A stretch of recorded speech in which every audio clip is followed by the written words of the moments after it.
Hello and welcome to the new Historia Salon, sponsored by the Star Library here in Rhinebeck, New York. We are thrilled to be in conversation with Jennifer Cox, author of Women Are Angry, and to co-host this interview with our very own Wendy Chin Tanner, author, poet, and editor. Jen's book quickly gets to the reality of the state of women now and almost since the beginning of time that we are in fact angry. And it does present itself in ways both physical and psychological that we've been accepting of as our lot in life as women. Well, no more. We are igniting a revolution in knowing about women. And this is, in fact, knowledge every woman needs to hear, share, and hopefully apply to their everyday lives. Jen is a UK psychotherapist and author of the book we are covering, which is the Times and Sunday Times Best Self-Help Book of the Year. She co-hosts the hit global podcast Women Are Mad and is the go-to voice on mental health and feminism. Wendy Chin Tanner is an author, poet, speaker, and publisher.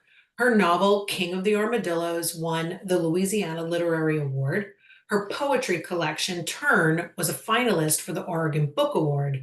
Wendy is the co-founder of A Wave Blue World, an award-winning independent publishing company for socially conscious graphic novels. Her work has been covered by the New York Times, the Boston Globe, Ms. Magazine, and Good Housekeeping, and she's been featured on ABC News Live Prime with Lindsay Davis and NPR. Wendy was educated at Cambridge University, UK, where she studied English literature and sociology.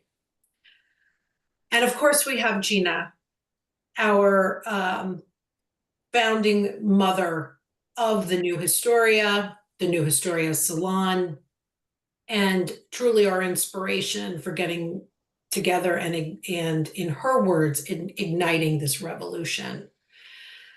Jen, Wendy, Gina, and I are so pleased to be here together with you both for our very first book review to discuss your most important work, Jen, Women Are Angry. So give us your elevator pitch for the book. Was it logical or a necessary extension of your organization, womenaremad.org? Okay. So the elevator pitch, I think, could be summed up very briefly, which would be women's repressed rage is making them ill. Okay. It's not fancy. It covers it all. And in terms of it being in terms of the relationship it has with Women Are Mad, the organization, and of course, podcast, which I co host with my best pal, Salima Saxton, who is also a writer. The relationship began, I would say, very organically, and kind of actually what came first was the book. And it had just been sitting on my laptop for probably a year. And I didn't know what to do with it because I didn't know anything about the world of publishing. I didn't know how you got an agent. I didn't know how you moved anything like that forward. But I did know I had a very important message that I absolutely had to share. And I wasn't going to rest until that message got conveyed. So I just kind of did everything I could to make it happen. And I started with really small, like IRL groups of women after the pandemic, just giving them a space to come and talk about what I knew was going on behind closed doors, which was, a hell of a lot of rage. And Salima came to one of those early groups and she said, well, I think we should do a podcast. And so the podcast and the community kind of sprang up, in symbiosis. And within 3 months of the podcast, we were I think it was The Guardian kind of came and visited one of our groups. And I said, you can't come in, but you can talk to a few women afterwards. And so suddenly we were like being watched. And suddenly a pathway opened towards publishing, and there it was, and the book was sitting there, and I was ready to kind of crack on at that point. Oh, brilliant. Brilliant. As only women do. We just moved. Yeah. We Yeah, always find a way. That's how Gina and I launched the salon. Women are desperate for community and yeah, intellectual conversation amongst one another. for sure. They need it. Yes, hence our fabulous first Zoom interview. Yeah, here we are. Okay, so let's kick this off. Wendy, please take the stage. Okay, great.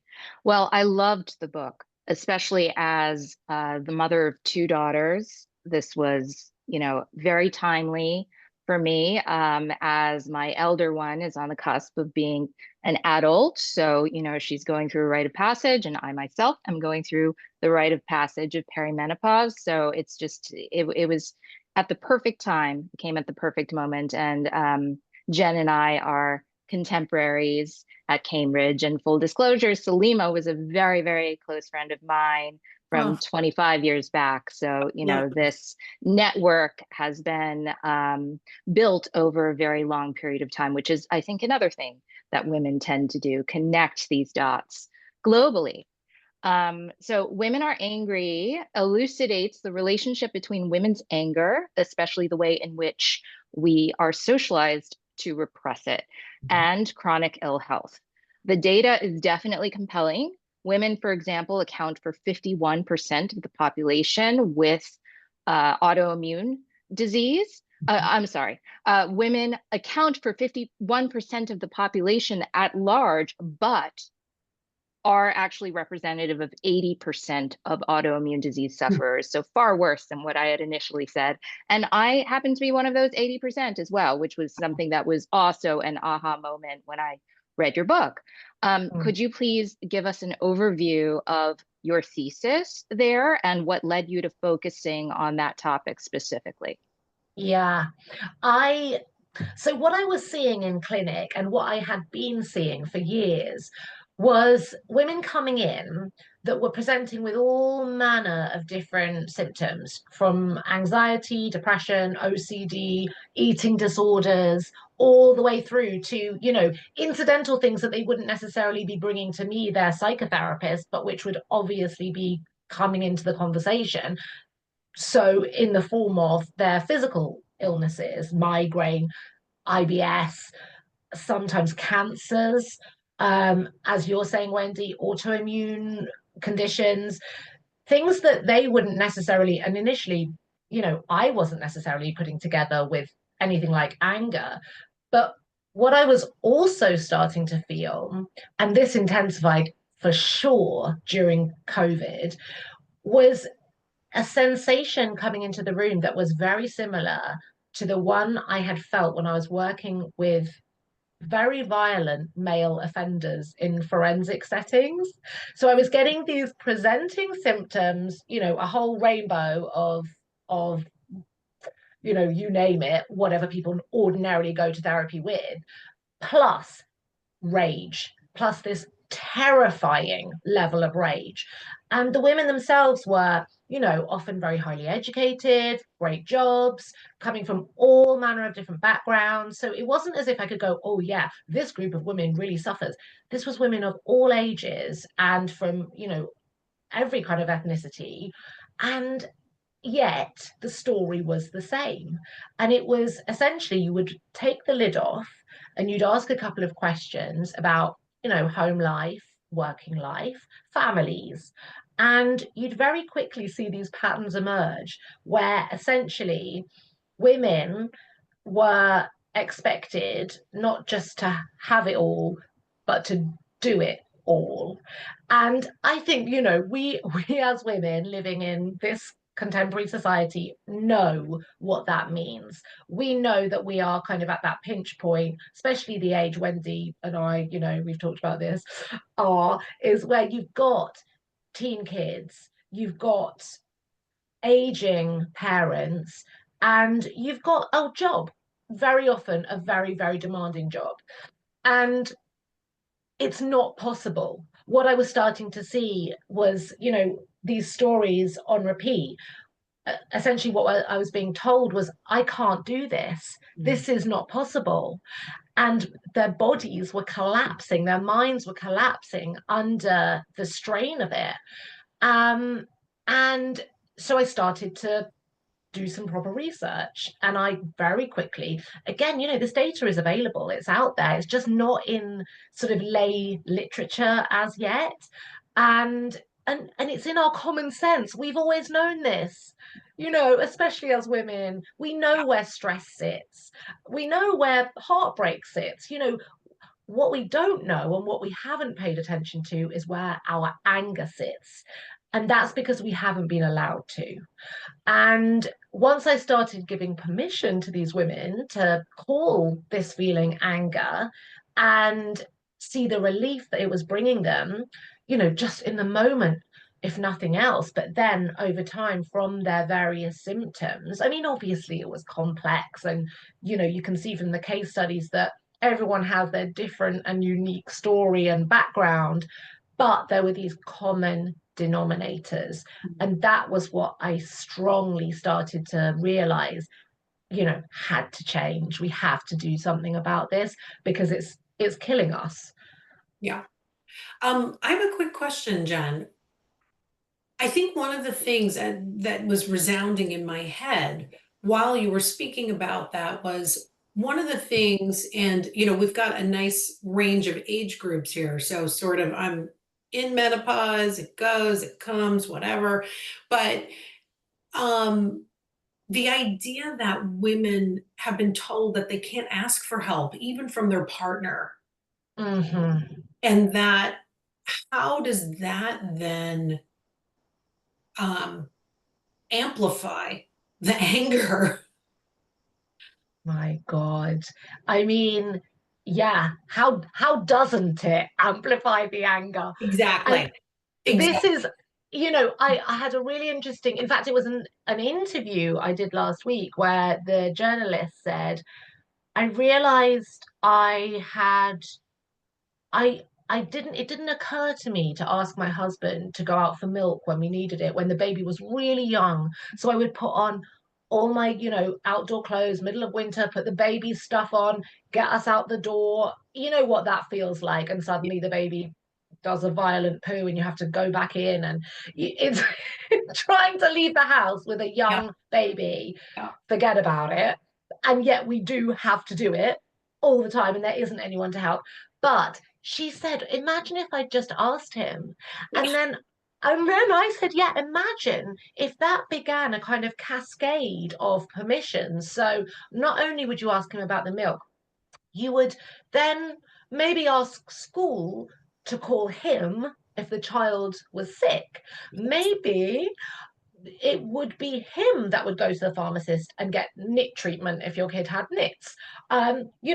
Maybe it would be him that would think, oh, no one's had their lunch today. Let me sort that.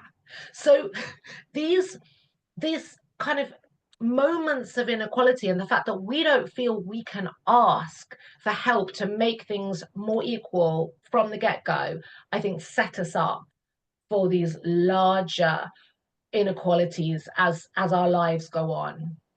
I understand that to be just like a collage of feedback loops, basically, right? So there's the feedback loop of inflammation and anger, right, on a somatic level, but then Yeah. also men are not socialized, or not until very recently, men have not been socialized to do organizational and emotional labor, to just kind of intuit the need for these things that you're talking about. So there's another feedback loop.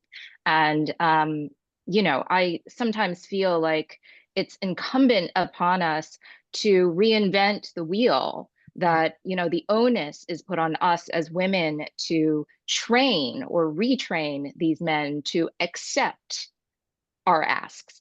So it's kind of like a double Yeah. whammy in terms of labor. So now we have emotional labor times two, organizational labor times two, and educational labor on top of it. Yes. Yes. So Yes, it's all our job. It's all Right. our job. And that's right. I feel like it's not job plus job plus job. It's job multiplied by job, multiplied by job. It kind of becomes exponential, doesn't it? And then the further we get into that, the harder it is to imagine being able to go back to the beginning and say, can someone help me, please? Right. Well, And I think there's also a shame around admitting that you need help, because I think there's another layer of women sort of self-gaslighting perhaps around, we're going to win a prize if we can do it all and suffer in silence and be superwoman. Yeah. Yeah, that's been going on for way too long and still goes on. And I will say that I was definitely one of those women where I was like, nope, I can do it all myself. I don't need help. And I finally let that go and open the chain of communication. And while I was still a little frustrated that I had to ask, I put all that aside and I was like, I'm asking and I'm delegating. End of story. I need to focus and I need to be able to do what I want to accomplish. And it was extremely freeing. And yet, in any type of a partnership, people really struggle with that. And so, Wendy's question is so valid because it really does come out physically, clearly psychologically, but physically. So let's keep talking about that because that's a big conversation. Yeah, the physical thing I think is so obviously pertinent to this book, but I think it's so pertinent to our lives as women. And when you think about how many of us are struggling through a day in pain. I mean, like just today, I've had to take migraine medication. Like this is just an ordinary day. But when you've got people to get out the door at 6:30 in the morning and meeting, and then a couple of patients and then another couple of meetings, it's like, well, yeah, your brain breaks basically.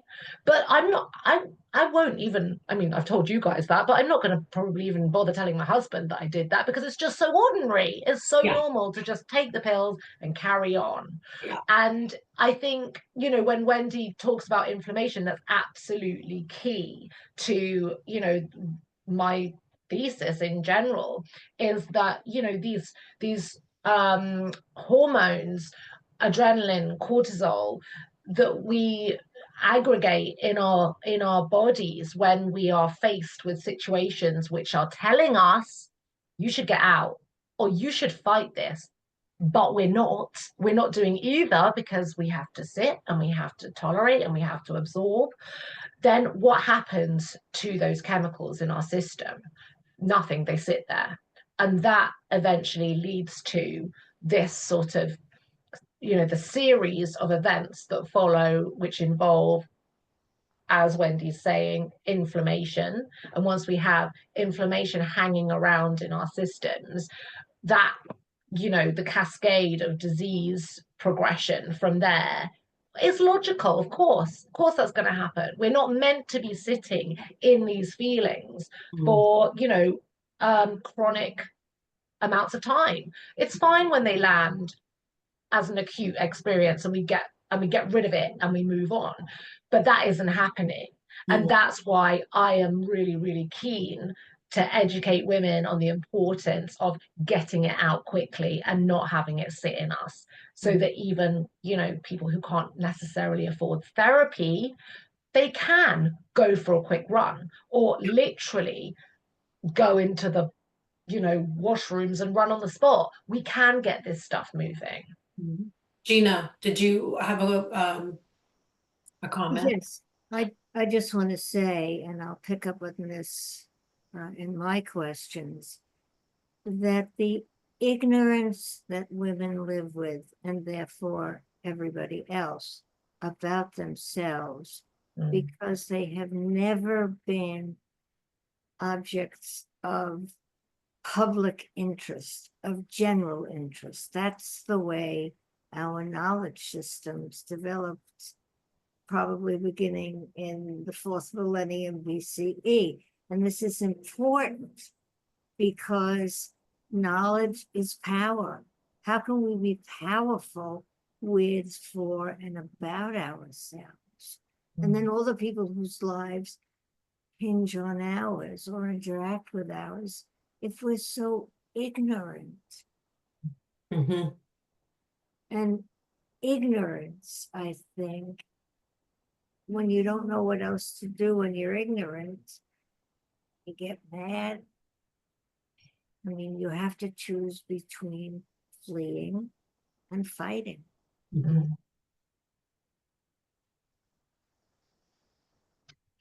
Well said.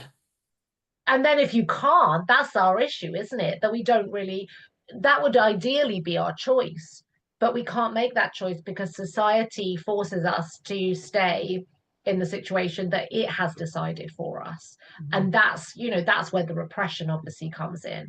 We've somewhere along the way, and I think, you know, Gina, you're so right about this, that the systems of our society are not set up to enable our knowledge about ourselves, but that equally the kind of the accrual of the lack of knowledge actually permeates through to our personal knowledge of ourselves. So not only is it kind of not out there unless you go looking, like I eventually did, it's not out there publicly, it's not out there for us to kind of get our hands on easily. And also, we've been taught that we shouldn't trust or listen to what we are feeling about ourselves and our needs either. I'm very curious about, on a foundational level, what is anger? You know, because it has a function, right? Yeah. It has the function of motivating, galvanizing, but on the other hand, there are all of these narratives for all different kinds of reasons that we as a culture have placed on anger. So could you maybe tease out the difference between what anger is definitionally, Yeah. foundationally, and then all the, you know, bells and whistles that we put onto it, and why it's construed as bad necessarily?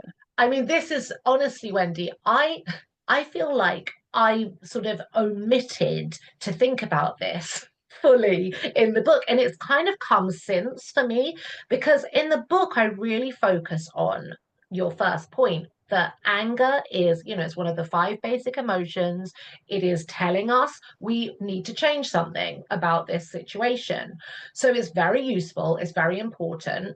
It's got a lot of energy behind it.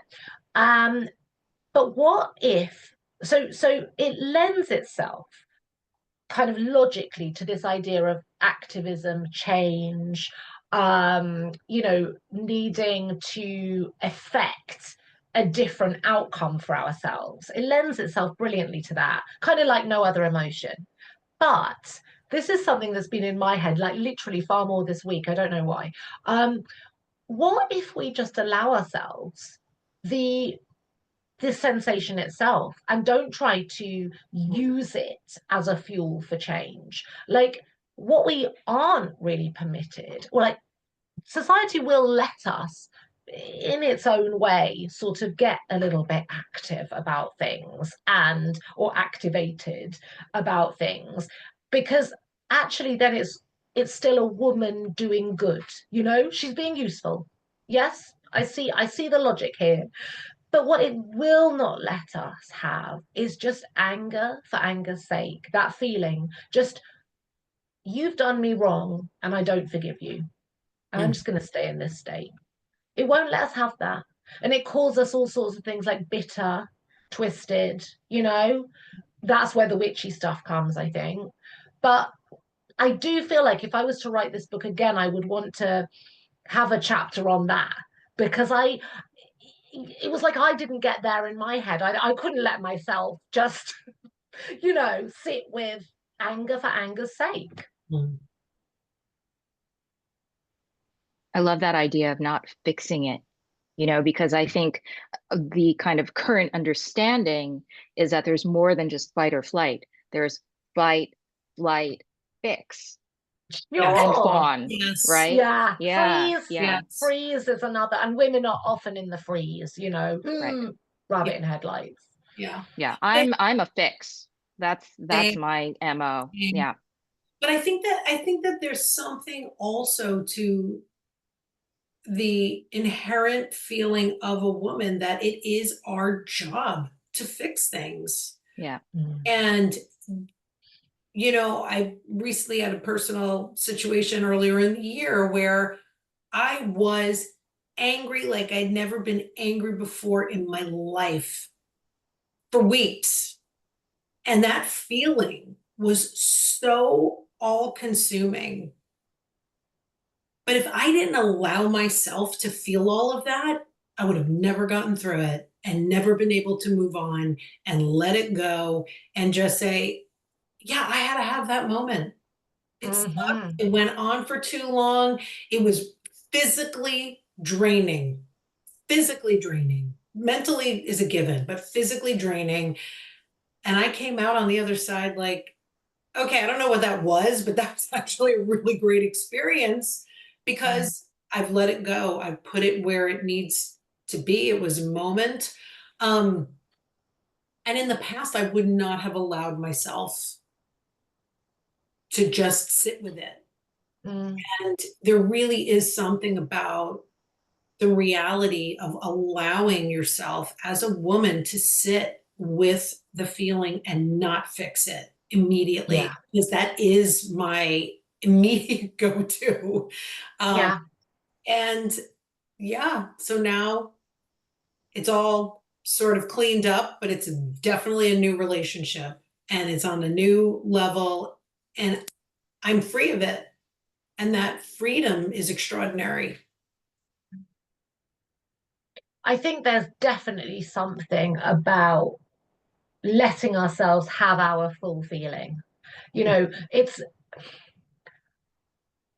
not repressing. It's not saying I I know it's there, but I'm ignoring it. You Mhm. can park it, you can ring fence it, you can have it sitting next to you and get on with your other stuff. But you don't have to pretend it's not there. And I think actually it's so much, well, you saw, Lisa, you moved through it. And Mhm. it's so much healthier to give yourself that whole gamut and then trust that you will find yourself on the other side because that's what feelings do. But when we don't let ourselves have them, they have to knock on the door so much louder. Mhm. Well, and some people never move through it and you accept it as your fate. And I'm sure Gina has a comment to that note. Well, thank you for asking, but this all goes back to, as I understand it, with the predominance in the 4th century BCE of the new technology of writing. So the oral culture, you know, what a mother says when she's braiding her daughter's hair and the daughter is fidgeting, the mother gives it a big yank, gives her tail a big yank. So that oral culture, which women live in still far more than men, becomes much less important than what is written and what can be given kind of eternity. And so history with a capital H becomes the province of men. And therefore, women are not even a category of interest or investment. And we know this now because of marvelous research. And this is why in the new Historia, we just want to get everything out to everybody. But at the same time, and Lisa and Wendy know this, there survives, Jen, a picture, cuneiform texts, and autobiography by a woman. named Enheduanna, who 1,500 years before Homer puts down her version of what happens when her father, King Sargon, is creating the first empire that we know of in the world. So she is, and of course this is disputed, but she is the first human author. And she says, she writes to her father in cuneiform, "My king, I have done something no one has ever done before for you." Now, if every girl child and boy child in the world knew this, I think it would change the sense of authority, which is a thing that women sometimes never feel about themselves, are always in a state of indecision and guilt about. In other words, for women to be authorities, I mean, look at the problem with STEM, which is one of the most powerful dynamics in our time. And women don't want to learn STEM. It's not true. And they do wonderfully at it because they have human minds. So there's a woman who is then lost for 1,000 years. And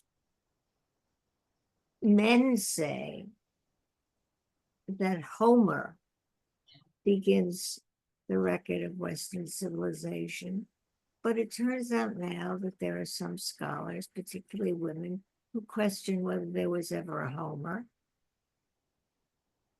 And so Enheduanna begins maybe with an attempted rape on her and her overcoming this and what she knows. And Homer begins, whoever he was, with the war, hatred, vengeance. So we really can begin to construct a female narrative of the human past and a man. Nobody knows.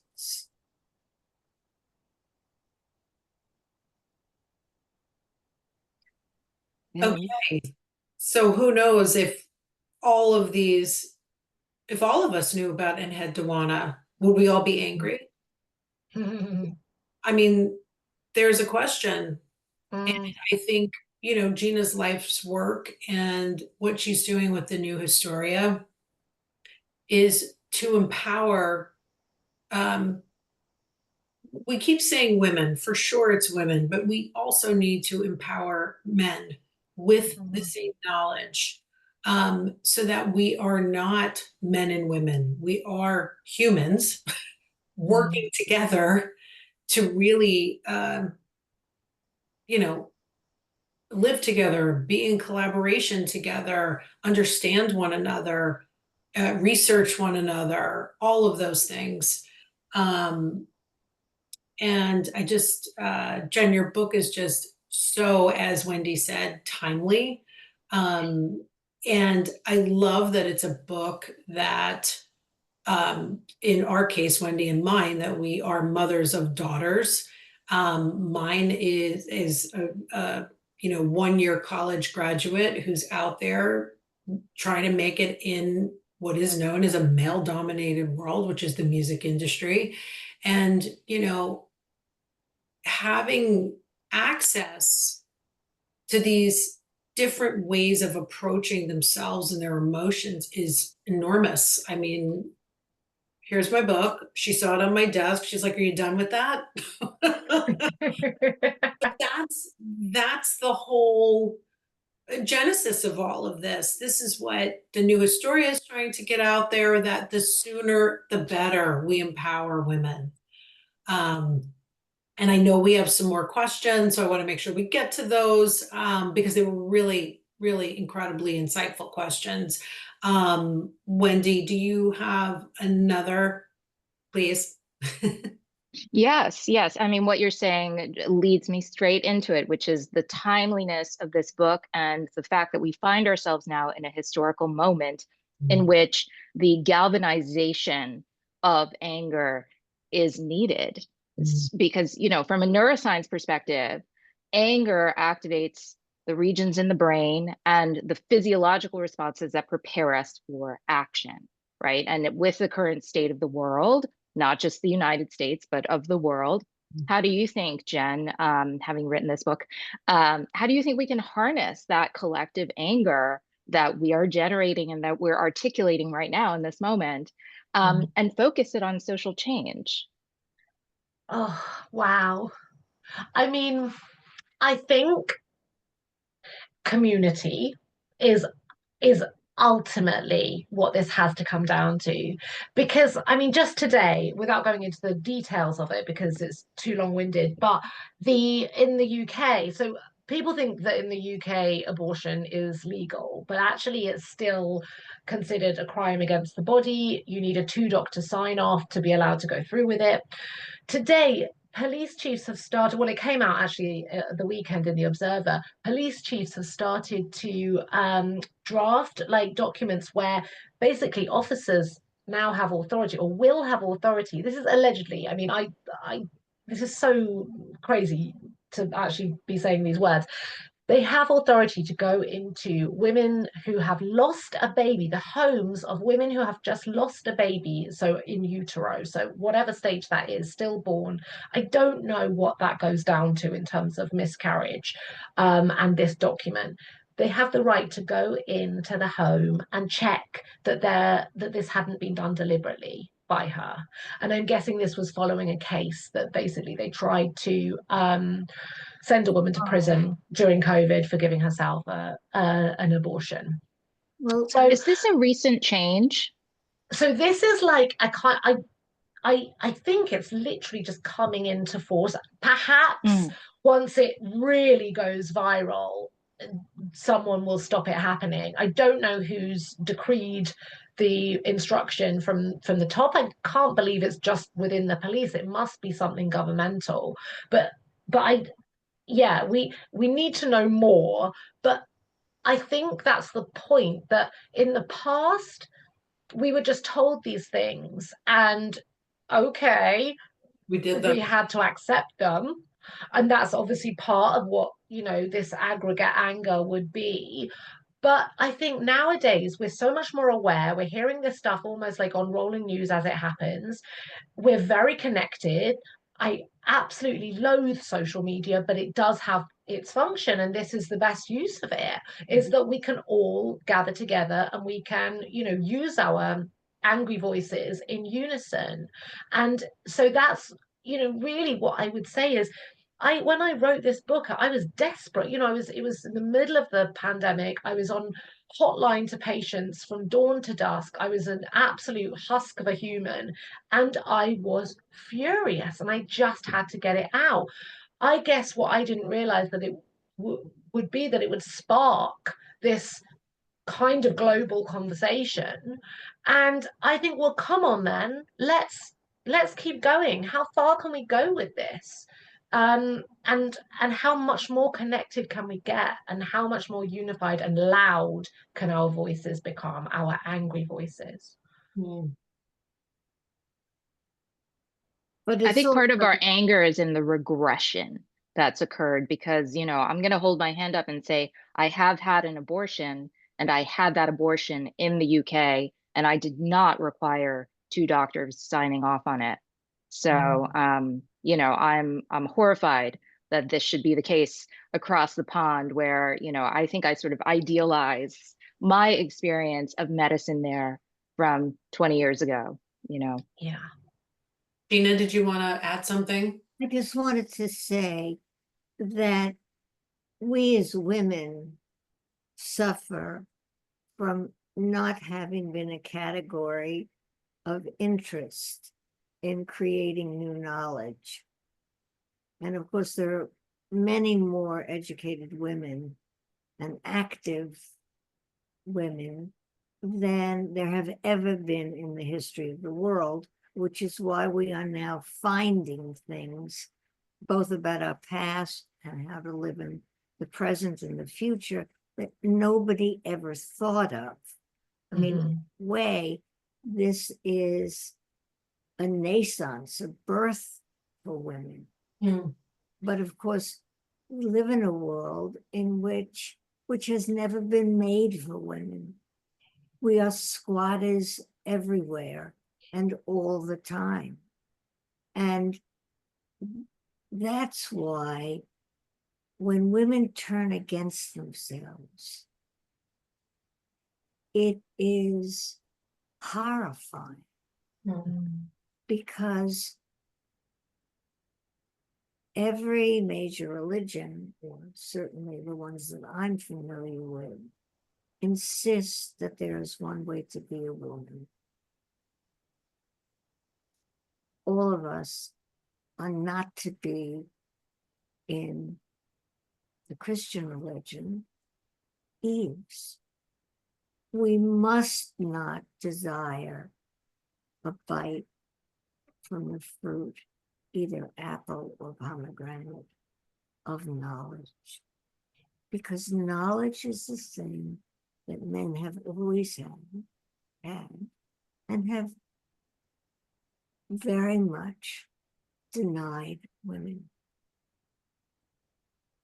And these are very, very hard truths to come to terms with, and nobody says them. But it is a time when we can be individuals and follow our passions, but the world hasn't been remade for us. Mm-hmm. So that's why I think it's so important, as you say, Jen, I put it in these terms. How do we go from me too in my personal life to us as women? Mm-hmm. Yeah, I think this is so important what you're saying, Gina, about women needing to look at the way that we conduct ourselves with each other, actually, because again, since finishing the book, and again, I probably would have done another chapter on this, I've become so much more attuned to envy among women. And how that doesn't seem to be the case among men. Certainly not in the same ways, not in the same destructive, prohibitive ways. And I feel so strongly that this is to do with like kind of abundance versus scarcity mindsets. And the reason that men have never had to be this way with each other is because they've got the world, like Gina says, the world is them shaped. It's for them. So there's no sense that there isn't enough, more than plenty, to go around. Of course you would give it to your cousin, you'd give it to your nephew, you'd say, come on, like best pal from school, here you go. You'd bring everyone with you. That is not, it does not feel to be the case as a woman trying to do anything at all in the world. You know, whether it's kind of that last parking space at the school gates or a promotion at work, it just doesn't feel like there's enough to go around in our world. And I think we need to start really, as you say, Gina, making this us rather than me, and understanding that, you know, a rising tide lifts all boats, and that what's good for one is good for all, and that we all need to be behind each other and beside each other, championing and really kind of really supporting. And that I think whenever we're tempted, and I've been doing this with myself because I'm just as indoctrinated patriarchally, whenever I feel tempted to say something negative about another woman, her appearance, her efforts, whatever it is, I stop myself and I say something positive. I will not have that out there in the world. Not another mean, nasty, denigrating statement that just serves to cut us all off at the knee. Good on you. Yeah. Well, and the women, from what we are learning, have always been collaborative. I mean, going back to prehistory. Mm-hmm. And the reason that our form of Homo sapiens, humans, seems to have beat out what we're learning are many, many other forms, is because our biggest advantage over other species was our ability to cooperate. Mhm. Women have always had to cooperate at their looms, at domestic agriculture, and we collaborate in our lives as best we can. So, isn't it important that what has been for well over 1,000,000 years, the human strength of collaboration, which, without being prejudiced, I can say if we look at the headlines in the newspapers, men in particular are making a hash of. Isn't there a way for us to focus on, reclaim, find ways to use this new evidence? Nobody's ever known this before. And to do something differently. I mean, so how do we move from the ignorance and isolation of our lives and initiate healthy cooperation within ourselves and with men? Mhm. The battle of the sexes kills everybody. Yeah. And misogyny, which I like better than sexism, because sexism sounds a little sexy. You know, imagine people being desirous and coupling and having pleasure. But misogyny is the hatred, fear, etc., of women. Yeah. And it is like a poison in the air we breathe, the water we drink, the jobs we get, even in many places, our education. So how do we turn this away from these age-old patterns that serve no one, certainly not men? Look at how poorly boys seem to be doing, at least American culture. I mean, these are crises. And as an educator, I know that we have to stop this. We have to change it. I mean, people have to be freer of the past because we can know now. We are at an absolutely stunning point in knowledge about women, and nobody knows it.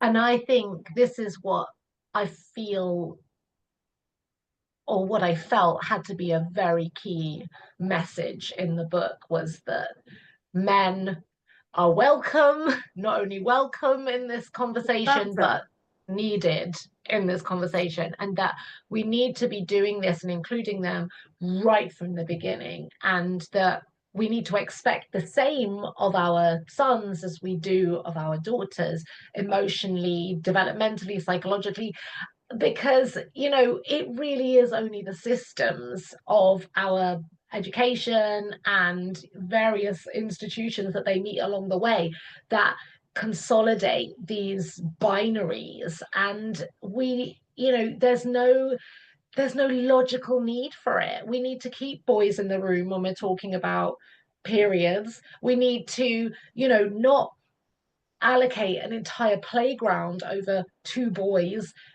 for football, or I don't know, we call it soccer, or you call it soccer, we have a football, at break times, where girls only have this tiny little, you know, corner left to chat in. Of course they get great at being catty with each other because there's nothing else to do. There's no space, there's no opportunity to work off their frustrations and, you know, the feelings of impacted energy that they've accrued that morning. So I think we just need to be much more sort of basically egalitarian right from the get-go and challenge all those sort of micro approaches that we're all falling into at home, at school, and helping boys to take responsibility for themselves and not expecting girls essentially to start doing that for them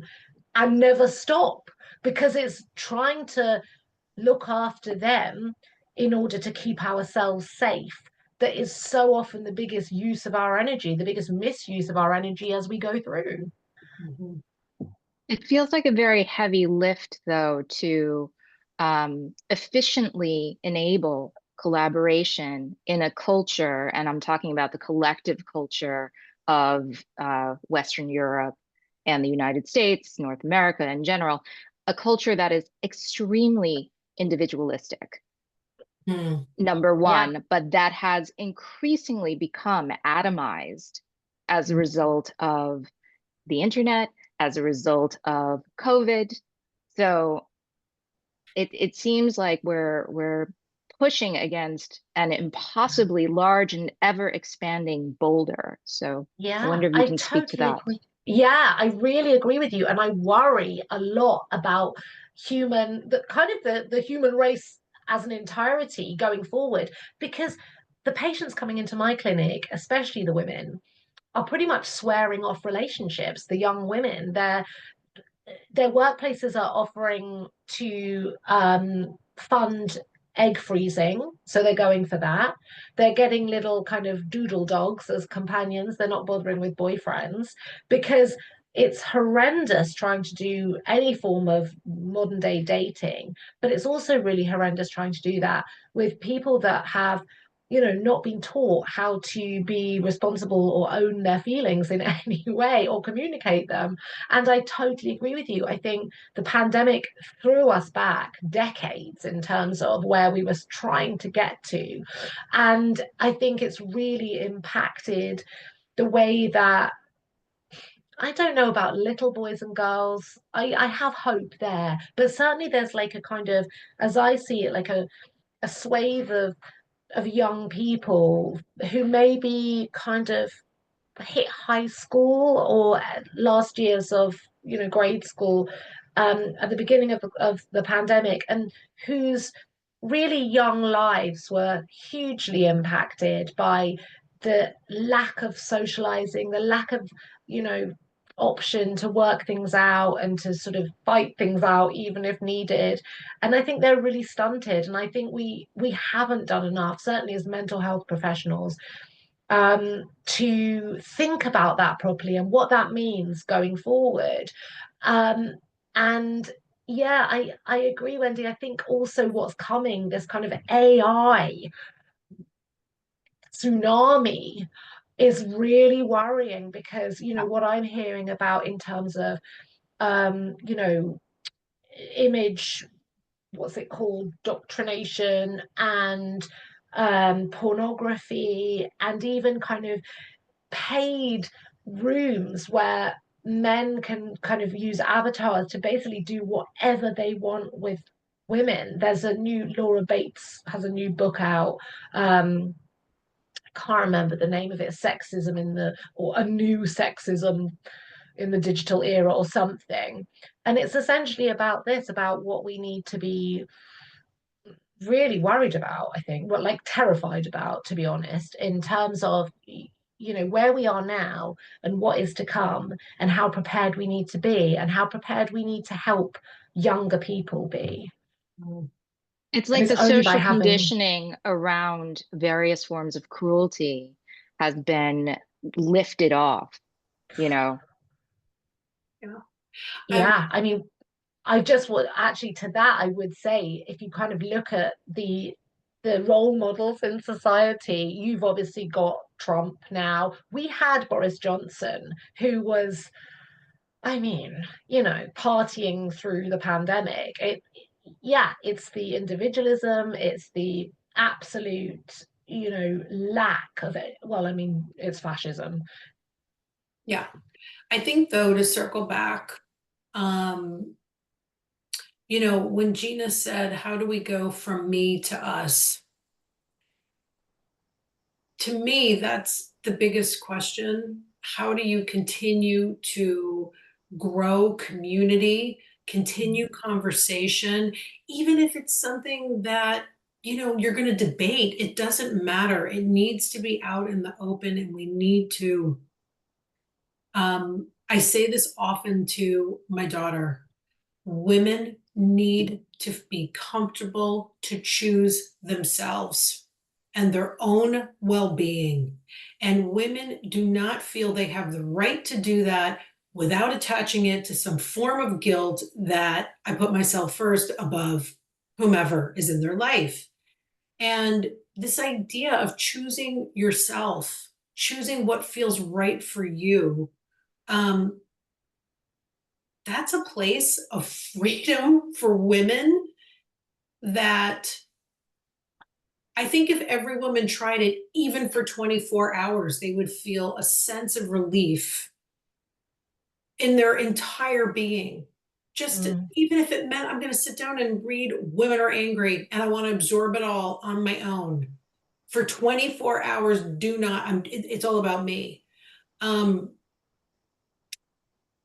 I don't know. I've always been a person who does what I want to do. Not that, and even the fact that I feel like I have to preface that by saying I'm not inconsiderate to my significant other. I just don't think there's anything wrong with that. Men do it all the time. yeah.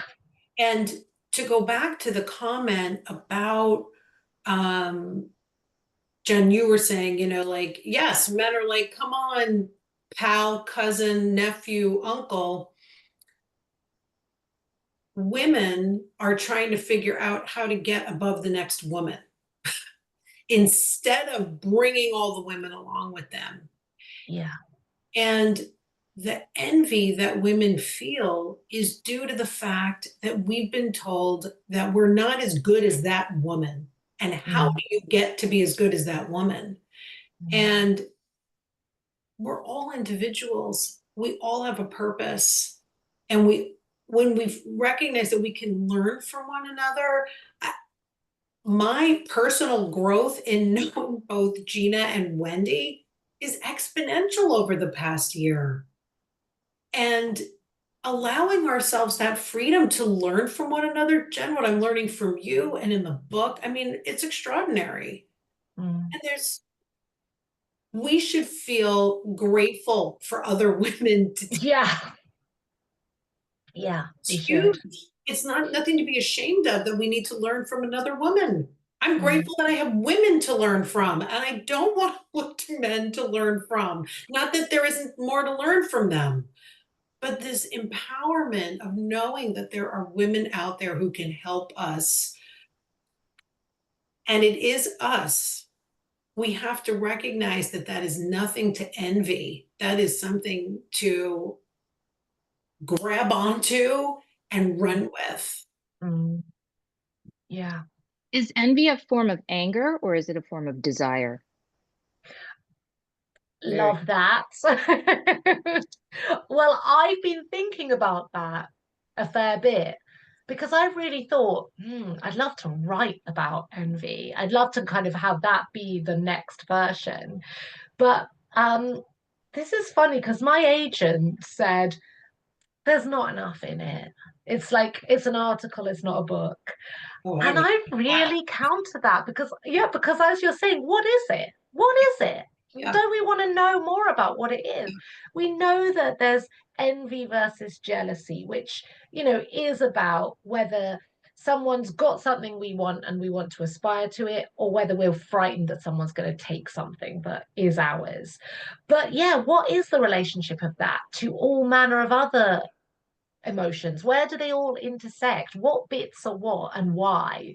I mean, it's fascinating, and I think we struggle to talk about it because it's very taboo, and Yes. yet we all know it. No one wants to Yes, admit it. nobody wants And to admit it. Gina, please weigh in here because you, of all people, know about these women who were all in collaboration and teaching each other for centuries because they had no choice. But also, where did envy come in? Yes, please. Well, I assume that it has some evolutionary benefit, but maybe not, because men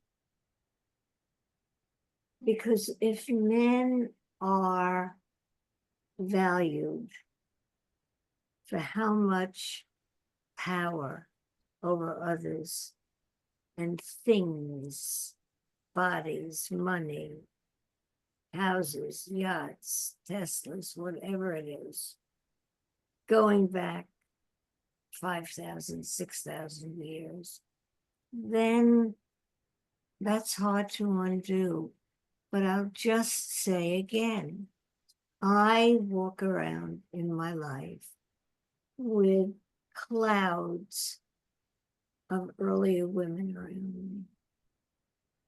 And I know their struggles because that's the kind of scholarship we've been doing for the past 60 years.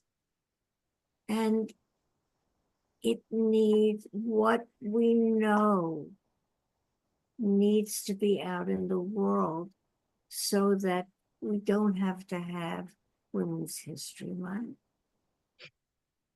That instead of having a lot of books that about women that include an awful lot of misogyny, particularly if they're called fiction.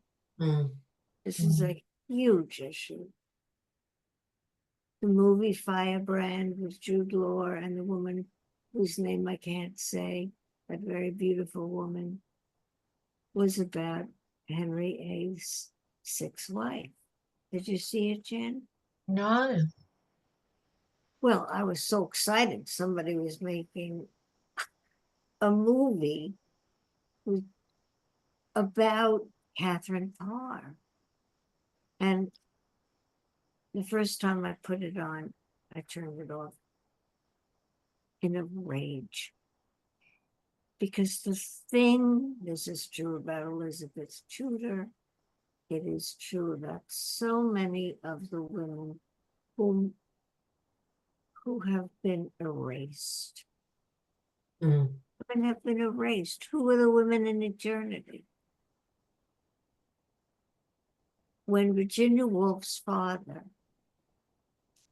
began the biography of the British biography, national biography, the encyclopedia, he had 6 women in there, and of course, dozens and dozens and dozens of men.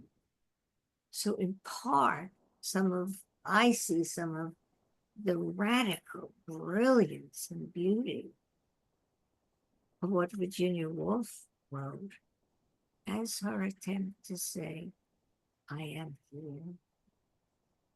Other women brave. I mean, we are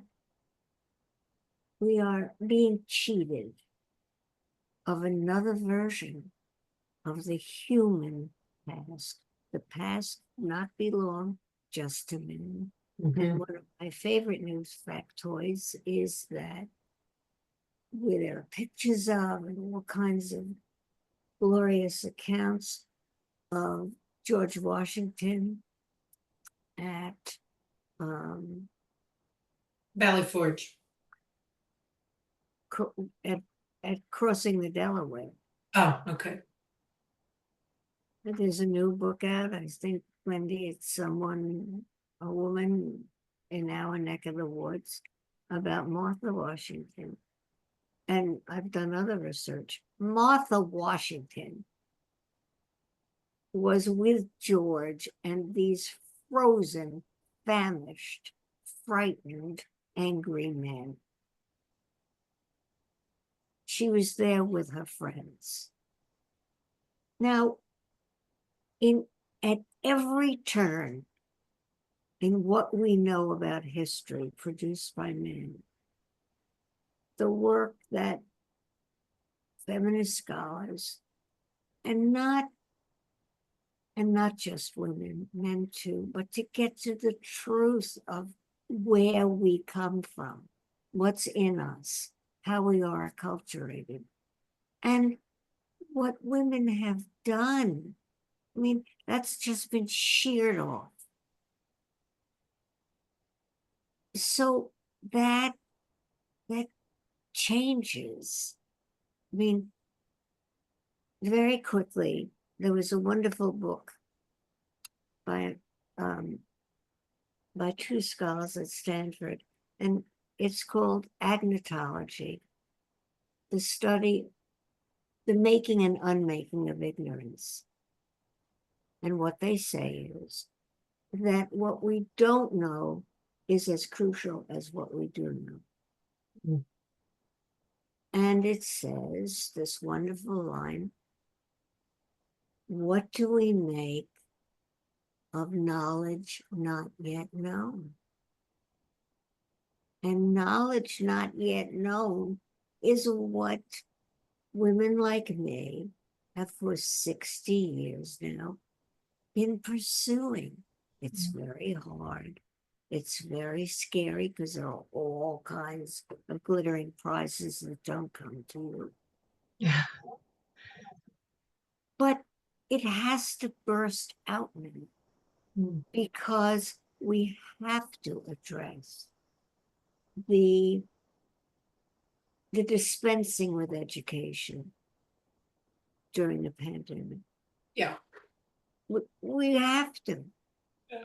And as Jen says, the loss of what is so human about us, which is social cooperation. Think of that. Mhm. We've It got to, occurs to me that women's anger might come from this, Gina, that women's anger might have as at least one of its points of origin this continual cyclical erasure. Mhm. but we don't even know the extent of it. And I mean, I learn about new women from all over the world and every time in the world. I learn about them every day.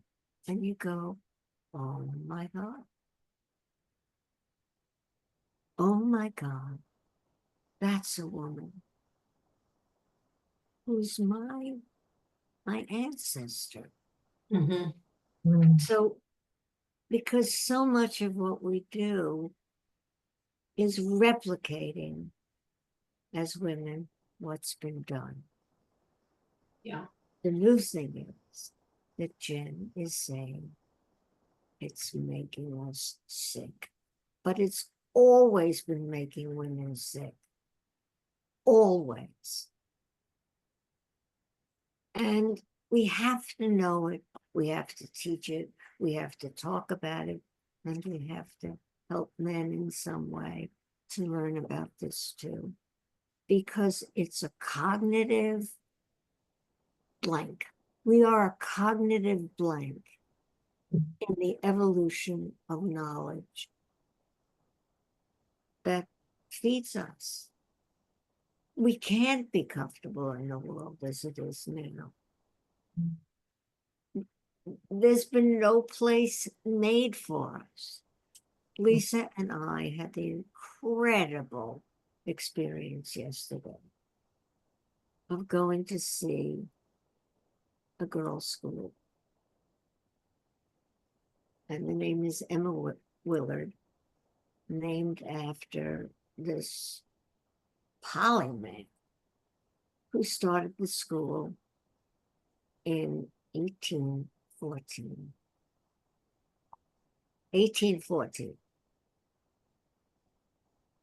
And it's been in existence since then. Mm.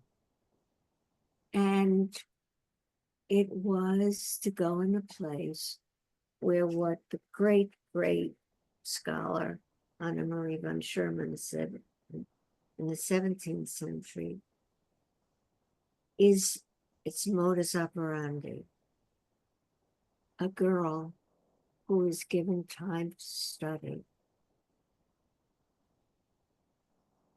will be peaceful and content. Now, Anna Maria von Sherman, although she became the most celebrated educated woman in her time, ended up going off with an itinerant preacher because she couldn't stand the pressure of being the 10th muse. And one of the stories that I track is all the women who just say, forget about it. Some of them kill themselves. Some of them are killed.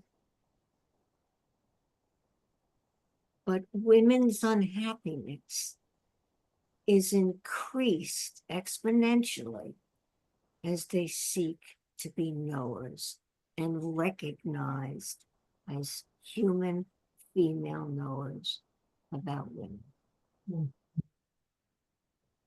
Well, wow, what a note to end on. And I just want to add, Jen, I think what you're doing in writing about this and getting it out there and putting it out there in a format that doesn't feel taboo and feels so approachable is in my opinion, today's way of getting women the knowledge and letting them know they're not alone. Because too many women feel like they're alone with what they're feeling. And I know, Gina, clearly it's important for us to understand the past and to understand that what we're feeling now is not new. But with the bravery of authors such as Jen, with putting out her thoughts and experience and research so that women know that when they go to the doctor and they get the answer they get, okay, that's wrong. And maybe I need a new doctor. And you feel that you're equipped to make that decision and you have the right to make that decision. Okay, we can go on forever. This has been a sincere pleasure. Jen, Wendy, Gina, and I'm definitely speaking on behalf of Gina because I know that we're both so overwhelmed and appreciative of this time together. And we really, again, want to thank Star Library, our supporter and sponsor of the new Historia Salon. And we will be having a screening May 28th. 6:30 p.m. and then a Q&A, Jen, that we will record for you so that you Please. happened. Yeah, I really want to see that. I'm so sad I can't be there in person, but thank you so, so much for having me here today. I've loved it. Oh, and sorry, one last side note for everyone. Michelle Montalbano from Star Library has collaborated with Oblong, and there are plenty of books for sale at Oblong. And women are angry, #10 for a 10% discount. Thank you, everyone. We really appreciate this. Bye now.